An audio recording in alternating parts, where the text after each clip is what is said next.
আগামী ৫ এপ্রিল রোববার থেকে হামের জরুরি টিকাদান কর্মসূচি শুরু হচ্ছে। ৬ মাস থেকে ১০ বছর বয়সী শিশুরা এই টিকা পাবেন বলে জানিয়েছেন স্বাস্থ্যমন্ত্রী সরদার মোহাম্মদ সাখাওয়াত হোসেন। দুপুরে সচিবালয়ে হামের টিকা কার্যক্রম বিষয়ে আয়োজিত সংবাদ সম্মেলনে মন্ত্রী বলেছেন, টিকা কার্যক্রমের সাথে যুক্ত কর্মীদের ছুটি বাতিল করা হয়েছে। সরকার পরিস্থিতি নিয়ন্ত্রণে দ্রুত ব্যবস্থা নিয়েছে। অন্তর্বর্তী সরকারের সময়ের কিছু সিদ্ধান্তে টিকা কেনায় সময়ক্ষেপণ হয়েছে। এতে টিকার মজুদ ফুরিয়েছে, যার প্রভাব পড়েছে হাম ছড়ানোর ক্ষেত্রে। এরই মধ্যে হামে ৪০ জনের মৃত্যু হয়েছে বলে জানিয়েছেন স্বাস্থ্যমন্ত্রী। সরকারি হিসেবে আক্রান্তের সংখ্যা হাজারের কাছাকাছি।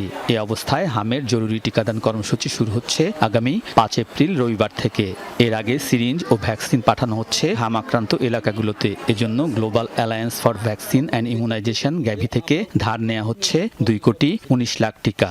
ইমার্জেন্সি ভ্যাকসিনেশন কাজ আমরা আগামী রবিবার থেকে শুরু করব এবং আমরা সমস্ত ছুটি ফিল্ড লেভেলের স্টাফদের আগামীকাল থেকে আমরা প্রত্যাহার করে নিলাম। যেই জায়গাগুলি আমাদের সবচেয়ে বেশি এফেক্টেড উপজেলা, UNICEF has got that list.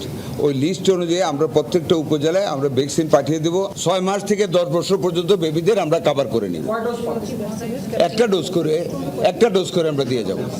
স্বাস্থ্য খাতের নীতি নির্ধারকরা বলছেন, সরকার টিকা সংকট নিয়ে যাত্রা শুরু করলেও দ্রুত সিদ্ধান্তের মাধ্যমে শুরু করেছে হামের ক্যাম্পেইন। হাম ছড়ানোর সাথে সাথে নিয়েছে পদক্ষেপ। এক্ষেত্রে আতঙ্ক না ছড়ানোর আহ্বান তাদের। যত ভয়াবহভাবে মিজেলস আমাদেরকে আক্রমণ করেছে, আমরা তার চেয়ে দ্রুত গতিতে কিন্তু অ্যাকোমোডেট করার চেষ্টা করেছি। কিছু ক্যাজুয়ালিটিস হয়েছে।